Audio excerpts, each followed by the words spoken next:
She was not what history made her out to be. For centuries, her name has been reduced to a single image, a woman of seduction, of perfume and silk, draped across the arm of powerful men. But that image is one of the greatest distortions in the history of the ancient world. The real Cleopatra was something far more dangerous, far more intelligent, and far more human than any legend could contain. She was a queen who ruled alone in a world that belonged to men, a ruler who spoke 9 languages, the only pharaoh of her entire dynasty to learn Egyptian, a strategist who sat across the table from the 2 most powerful men in Rome and held her ground, a mother, a politician, a survivor. And yet, in the end, she lost everything, not to a greater mind, but to time itself, and to a cold young man from Rome who understood that the best way to destroy a legend was to erase the kingdom that gave it life. This is the real story of Cleopatra VII, the last pharaoh of Egypt, a story of exile and return, of love weaponized as policy, of war fought on open water, and of a death chosen with the same deliberate intention with which she had lived every single day of her reign. Once you know what she was truly up against, you will understand why what she accomplished was not just remarkable, it was nearly impossible. Alexandria, 69 before Christ. The city was unlike anything else on earth. Built on the edge of the Mediterranean by the command of Alexander the Great, Alexandria had grown in the 2 centuries since his death into the most magnificent city in the known world. Its harbor was marked by the Pharos, one of the 7 wonders of the ancient world, a lighthouse whose fire could be seen from the sea for 50 miles. Its streets were laid out with mathematical precision, broad and colonnaded, lined with temples, markets, and bathhouses of white limestone and marble. The royal palace district stretched along the seafront like a small empire of its own, a labyrinth of gardens, audience halls, libraries, and private chambers where every wall held the weight of centuries of Ptolemaic ambition. It was here, in this city that was simultaneously Egyptian and Greek, African and Mediterranean, that Cleopatra VII was born around 69 BC, the 3rd child of the king known to history as Ptolemy XII, and to his own people with considerably less affection as Auletes, the flute player. The Ptolemaic dynasty had ruled Egypt for nearly 250 years by the time Cleopatra came into the world. They were Macedonian Greeks by blood, descendants of one of Alexander's generals, and they had always governed Egypt as outsiders who had claimed it by conquest. For generations they had married brother to sister, cousin to cousin, in a desperate attempt to keep power concentrated within the family. The result was a dynasty riddled with paranoia, assassination, and blood feuds that made ordinary political rivalry look tame. Cleopatra grew up surrounded by this violence. She studied at the Museum, the great research institution attached to the Library of Alexandria, the most extraordinary collection of human knowledge the ancient world had ever assembled. While her siblings spent their childhoods in the rituals of the court, Cleopatra threw herself into languages, mathematics, philosophy, and astronomy. She learned not only Greek and Egyptian, but Ethiopian, Hebrew, Aramaic, Arabic, and Latin. She understood that language was not simply communication, it was power. To speak to a man in his own tongue was to reach him somewhere no translator ever could. Her father, meanwhile, was struggling to hold his kingdom together. Rome had been eyeing Egypt for decades. The empire was expanding, and Egypt, with its unimaginable grain wealth and its position on the trade routes between East and West, was the most valuable prize in the Mediterranean. Ptolemy XII had spent enormous sums bribing Roman senators to keep Egypt off the annexation list. He borrowed heavily, He humiliated himself before Rome's representatives. He was called the flute player, not as a compliment, but as a taunt, a man who played music while his kingdom bled. When Ptolemy XII finally died in 51 BC, Cleopatra was 18 years old. By the terms of her father's will, she became co-regent of Egypt alongside her 10-year-old brother, Ptolemy XIII, whom she was also required by Ptolemaic tradition to marry. It was a marriage without affection and with a very clear power dynamic, at least in Cleopatra's mind. She immediately began removing her brother's name from official documents and placing her own portrait on the kingdom's coins. She spoke to priests in Egyptian. She presented herself not as a Macedonian queen governing a foreign land, but as a living goddess, the human incarnation of Isis herself. The court of Ptolemy XIII saw this clearly for what it was, a woman seizing complete control, and they moved to stop her. The boy king's three most powerful advisors, Pothinus, Achilles, and Theodotus, formed a coalition against Cleopatra and drove her from Alexandria. In 49 BC, she was forced into exile, cast out of her own capital, stripped of her throne, and pushed into the desert east of Egypt, near the border with Syria.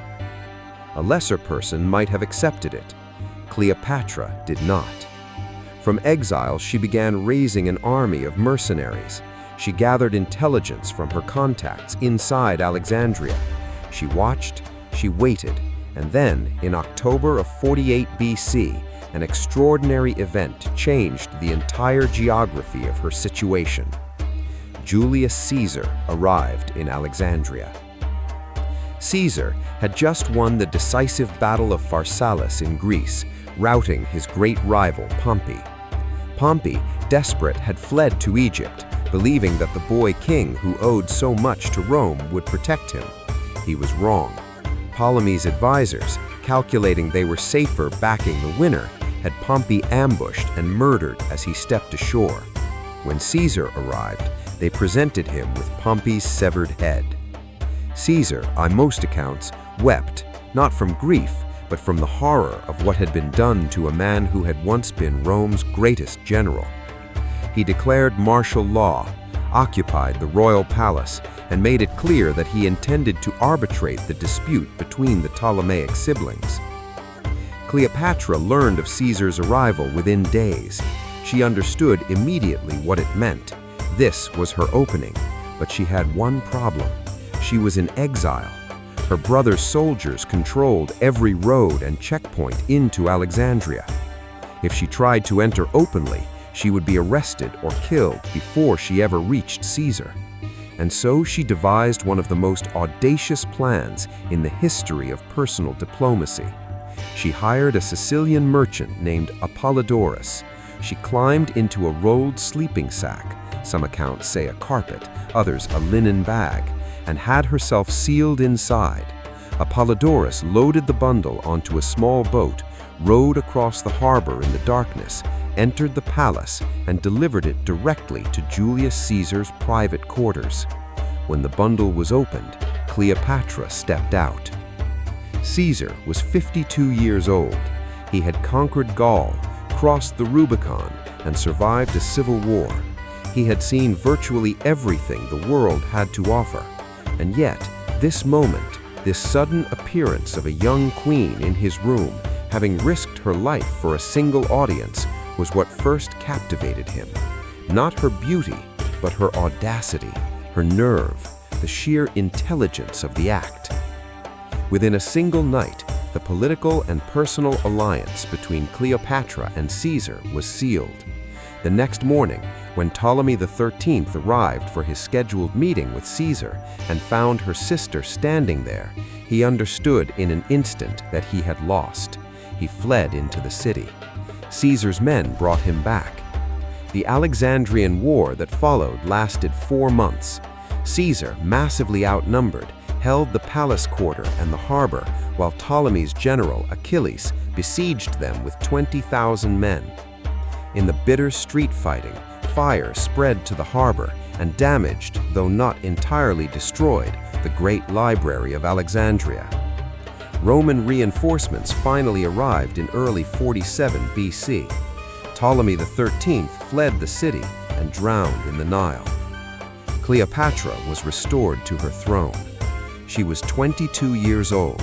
She had been exiled, had raised a private army, had smuggled herself into the palace of the most powerful man in the world, survived a siege, and outmaneuvered an entire coalition of advisors who had everything and she had nothing. This was only the beginning. The alliance between Cleopatra and Julius Caesar was, from the first moment, something more than political, but it was never less than political either. Caesar remained in Egypt for months after his victory. He and Cleopatra sailed the Nile together in a great royal flotilla of 400 ships, traveling deep into Egypt's interior, a journey that was half honeymoon, half propaganda campaign. Cleopatra wanted her people to see her not as a Macedonian woman favored by a Roman general, but as their pharaoh, their goddess, moving through the sacred river of their land with the authority of the ancient world behind her. Around 47 BC, Cleopatra gave birth to a son. She named him Ptolemy Caesar, but the people of Alexandria called him something simpler and more pointed, Caesarion, Little Caesar. Whether Caesar acknowledged him formally is a matter of debate. Roman law did not permit a Roman citizen to marry a foreigner, and Caesar already had a wife in Rome, Calpurnia. But the child existed, and his existence sent a message to every power on earth. The blood of Caesar and the blood of the Ptolemies had been joined. Caesar left Egypt in 47 BC, returning to Rome to deal with the fires that never stopped burning at the center of the Republic. But in 46 BC, Cleopatra followed him, arriving in Rome as a client queen, accompanied by her young brother and husband, Ptolemy XIV, and her infant son. She stayed in Caesar's private villa beyond the Tiber, received by Rome's elite, and reportedly watched Caesar dedicate a golden statue of her in the Temple of Venus Genitrix, an act of extraordinary political boldness, placing the Egyptian queen alongside Rome's divine ancestress. Rome was not pleased. The famous orator Cicero, who met Cleopatra during this visit, wrote to a friend that he despised her. Rumors swirled. Some accused Caesar of planning to move the capital of the empire to Alexandria. Others whispered that he intended to make himself king, a title Romans had despised since they drove out their last monarch 5 centuries before. On the 15th of March, 44 BC, the Ides of March, Julius Caesar was stabbed to death in the theater of Pompeii by a group of senators who called themselves the Liberators. He was struck 23 times. Cleopatra was in Rome when it happened. She fled back to Egypt immediately. The world she had so carefully built around Caesar's power had just collapsed. Back in Alexandria, she moved with the ruthlessness that her dynasty had always required. Her brother and co-ruler Ptolemy XIV died, almost certainly poisoned by her agents, and she elevated her 3-year-old son Caesarion to the position of co-regent, making the child Caesar's political heir in Egypt, even if Rome refused to recognize him as such. For the next 3 years, Cleopatra watched Rome tear itself apart. Caesar's assassins fought Caesar's successors. The second triumvirate, Octavian, Mark Antony, and Lepidus, eventually defeated the assassins at the Battle of Philippi in 42 BC. The world was divided. Octavian took the west, Mark Antony took the east. And then in 41 BC, Mark Antony summoned Cleopatra to the city of Tarsus in Asia Minor. He wanted answers, specifically what role she had played in the chaos following Caesar's assassination. It was a summons, a command, the posture of a Roman official calling a client queen to account. Cleopatra made him wait. and when she finally came, she came not as a supplicant, but as a goddess.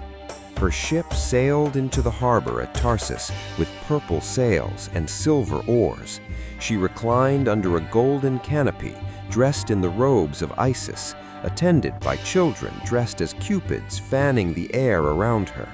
The perfume from her ship, according to Plutarch, could be smelled from the shore. The people of Tarsus poured out of the city to watch her arrival. Mark Antony waited at the tribunal in the marketplace and found himself sitting there virtually alone, the crowd having abandoned him completely for the spectacle on the water. The message was impossible to miss. Cleopatra was not coming to answer to anyone. That evening, she invited Antony to dine aboard her ship. The banquet was unlike anything the general had ever experienced. The entire vessel illuminated by thousands of lights arranged in complex, shifting patterns, tables loaded with food and wine of a quality that made Rome's finest seem provincial. Antony, who fancied himself the embodiment of the god Dionysus, found himself face to face with a woman who had dressed herself as the goddess Isis, and who, in every civilization of the Mediterranean world, Isis and Dionysus were divine counterparts. It was the most calculated entrance in the history of diplomacy, and it worked. Antony spent the winter of 41 to 40 BC in Alexandria at Cleopatra's side. Together they founded a society they called the Inimitable Livers, a club of extravagance, pleasure, and theatrical excess that was also at its core a political statement. They were not Rome's client states, they were a world power. Cleopatra bore Antony twins in 40 BC, a boy she named Alexander Helios, the sun, and a girl she named Cleopatra Selene, the moon. 3 years later, a third child, Ptolemy Philadelphus. Antony also married Octavian's sister, Octavia, in an attempt to stabilize his relationship with his fellow triumvir. He left Alexandria. He was gone for years. He fought campaigns in Parthia that failed, draining his resources and his reputation. But the alliance between Antony and Cleopatra was too deep to sever and too dangerous for Octavian to ignore. In 34 BC, Antony made a decision that effectively signed his death warrant with Rome.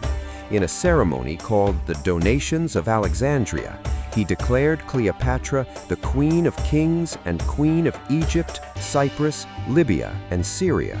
He declared Caesarion the rightful son and heir of Julius Caesar. He distributed Roman-controlled territories to Cleopatra's children. It was, in Roman eyes, an act of treason against the Republic.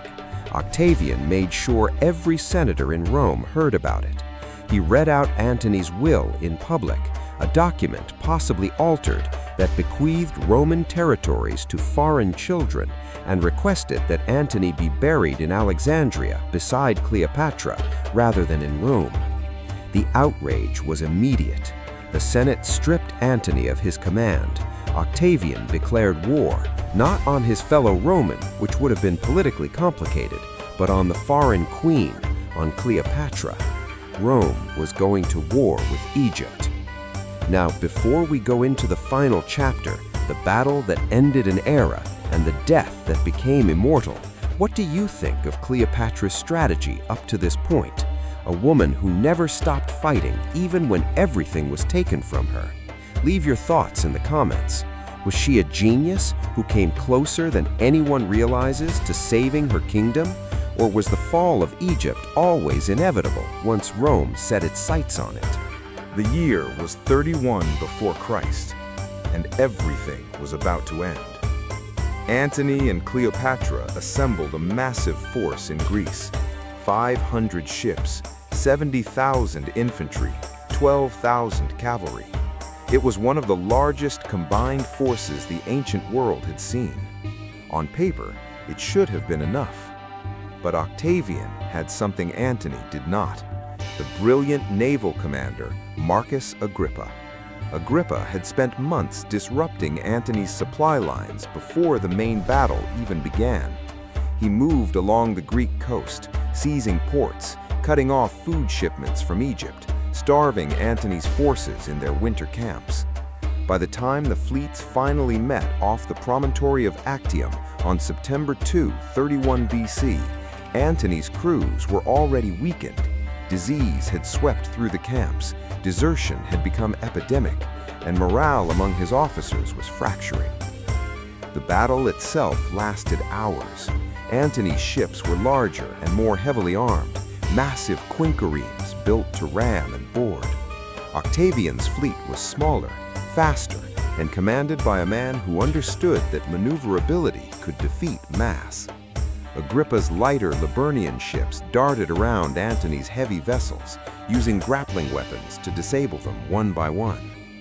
As the battle turned, Cleopatra made a decision that has been debated ever since.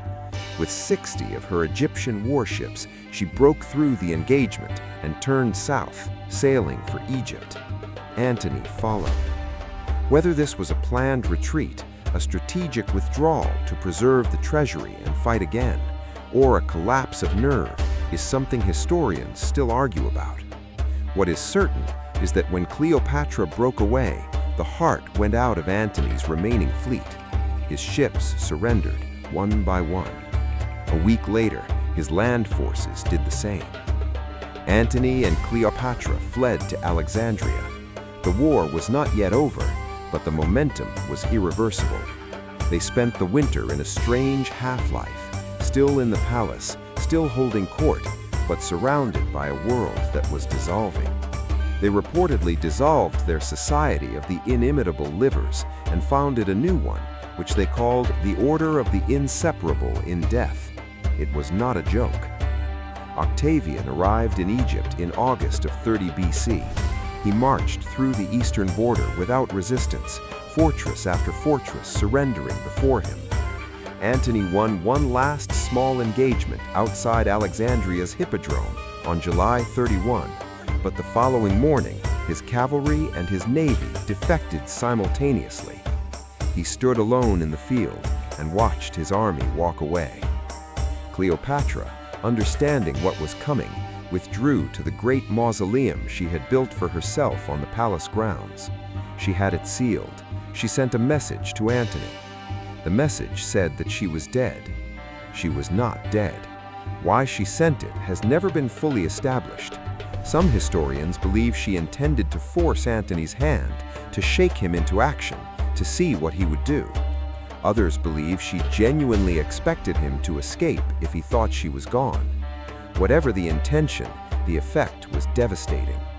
Antony, upon receiving the message, drew his sword and stabbed himself in the abdomen. He did not die immediately. A second messenger arrived, this one with the truth. Cleopatra was alive. Antony was carried, dying, to the mausoleum and hoisted up through a window. He died in her arms, inside the tomb she had built for herself. His last words, according to Plutarch, asked her to seek her own safety and not to grieve him for the good end of his life. Cleopatra was captured and brought to the palace under guard. She met with Octavian, and in that meeting, she made one final attempt at the diplomacy that had saved her before. She offered him everything, Egypt's treasury, her absolute submission. She told him directly and without theater that she would not be led in a Roman triumph. Octavian listened. He said nothing definitive. He left her under guard. And then a trusted spy informed Cleopatra that Octavian was planning to take her to Rome in chains, to parade her through the streets as the centerpiece of his victory celebration. She would be displayed to the Roman public as living proof that the Eastern world had been conquered and tamed. Everything she had spent her life fighting for, her dignity, her sovereignty, the meaning of her name, would be made into theater for a crowd. She chose differently. On August 12, 30 BC, Cleopatra VII, last of the Ptolemaic pharaohs, aged 39, took her own life. The manner of her death has never been definitively established.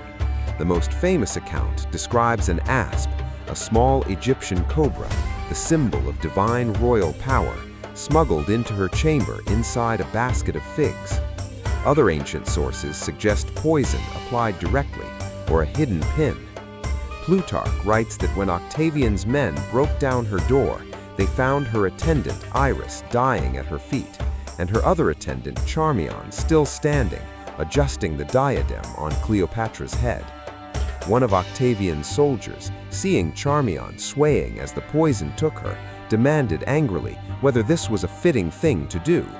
Charmian answered him, "It is entirely fitting and worthy of a queen descended from so many kings." Then she fell. Octavian had Caesarion, Cleopatra's son by Julius Caesar, the last potential heir of both dynasties, hunted down and killed. He had reportedly been told, "2 Caesars are one too many." Cleopatra's children by Antony were spared and taken to Rome, raised by Octavian's own sister. Egypt became a Roman province, not just a client state or an ally, a possession. The ancient civilization on earth, the kingdom that had built the pyramids and the Sphinx, that had produced the library of Alexandria and the Pharos lighthouse, was now administered by a Roman prefect, and its grain shipped to feed the city that had swallowed it.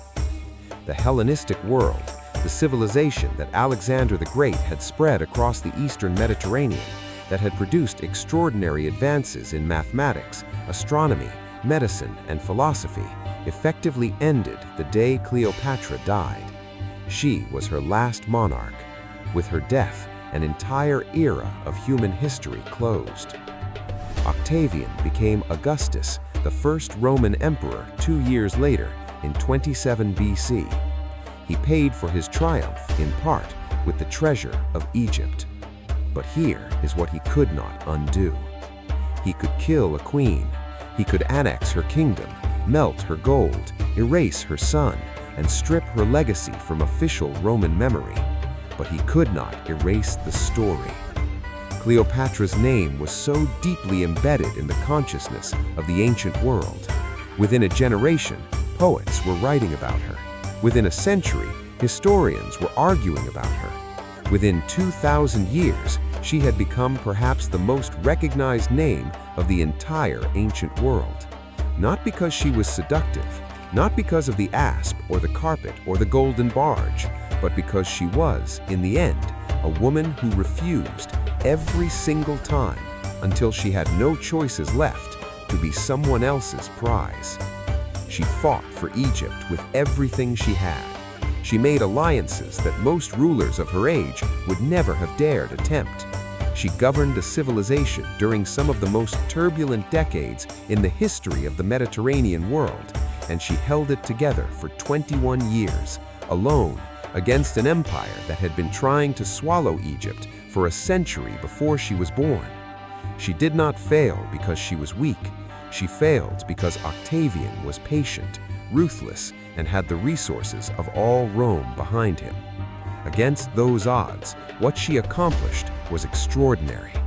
And she died on her own terms. That too matters. To everyone who stayed with this story until the very end, thank you. Truly, it means more than you know. The ancient world is full of stories like this one, complex, brutal, and deeply human. Stories of people who shaped history, not because the odds were in their favor, but in spite of everything telling them it was impossible. You have just witnessed the rise and fall of the last pharaoh of Egypt, and the best is still to come. If this documentary moved you, leave a comment, share it with someone who loves history. Subscribe so you never miss what comes next, because the next story is already waiting, and it is every bit as extraordinary as this one.